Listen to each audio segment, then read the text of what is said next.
Հայրենակիցներ գտնվում եմ Գյումրու համայնքապետարանում, որտեղ մեկ ժամից ավել է արդեն իրավապահ մարմինները, ԱԱՑ, ոստիկանություն, քննչական կոմիտե գրովել են եւ զավթել են Գյումրու համայնքապետարանը, Գյումրու քաղաքագլուխ պարոն Վարդան Ղուկասյանը եւ մի քանի աշխատակիցների մեկուսացրել են։ Ես փորձեցի հանդիպել նրանց հետ, բայց քննչական խմբի ղեկավարը ՈԱԾ-ի դիմակավորված աշխատողները թույլ չտվեցին, որպեսզի տեղեկացնեն պարոն քաղաքապետին։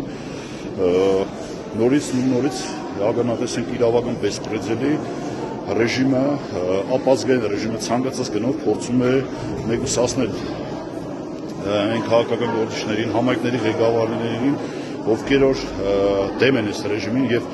մինչեւ կռիվ են տալիս, որպեսզի Հայաստանը չգնա թուրքացման։ Այս ռեժիմը Հայաստանը տանում է դեպի թուրքացման։ Այդ արդեն անքննելի է գործողությունների ընթացքը ցույց է տալիս, որ այս